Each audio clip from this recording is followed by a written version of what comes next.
Bismillahirrahmanirrahim. Bab yang ketiga, kitab Muqashafatul Qulub karya Hujjatul Islam Imam Al-Ghazali, yaitu menerangkan tentang sabar dan menahan rasa sakit. Allah berfirman, wallahu yuhibbus sabirin, surat Ali Imran ayat 146, yaitu Allah subhanahu wa ta'ala mencintai orang-orang yang mau bersabar. Sabar terbagi kepada 3 macam.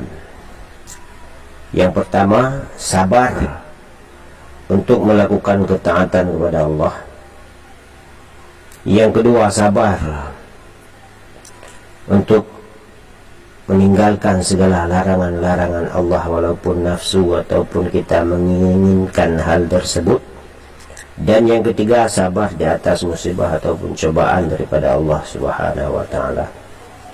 Barang siapa yang selamat dari siksa Allah dan memperoleh pahala serta rahmat dari Allah subhanahu wa ta'ala dalam syurganya, maka hendaklah dia mencegah nafsunya dari bersenang-senang dengan dunia ini dan bersabar di atas setiap penderitaan dan bencana.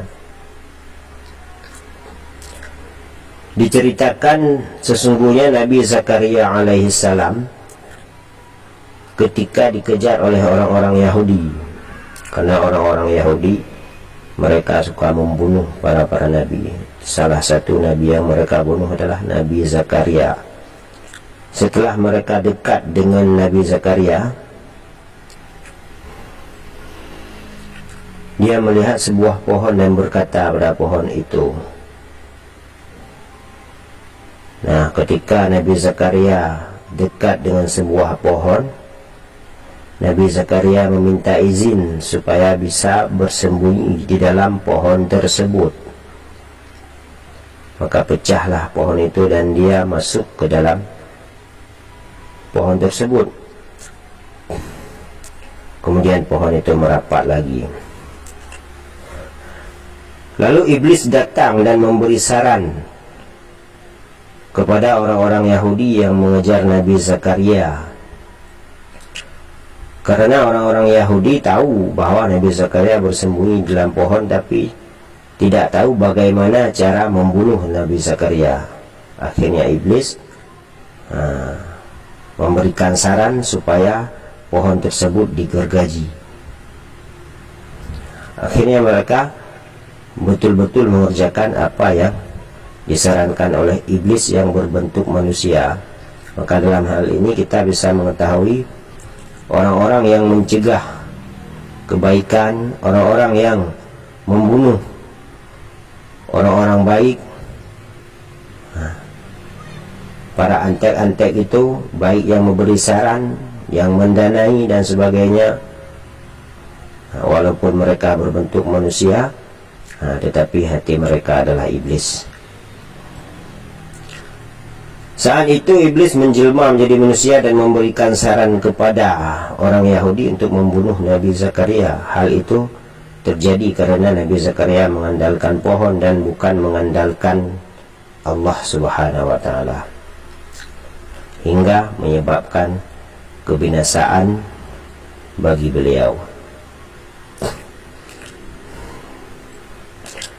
Maka seperti apa yang telah diriwayatkan, di sini kita akan mengetahui betapa sabarnya Nabi Zakaria.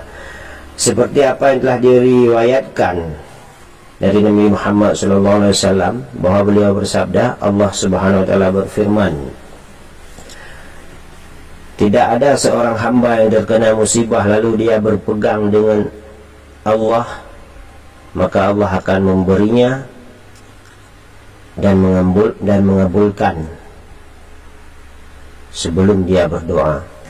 Nah, dan tidak ada seorang hamba yang terkena musibah lalu bergantung kepada makhluk, bukan kepada Allah, maka tertutuplah pintu-pintu langit bagi orang tersebut, karena dia tidak berharap pada Tuhannya Allah Azza wa Jalla. Maka ketika gergaji sampai pada bagian otak Nabi Zakaria, beliau berteriak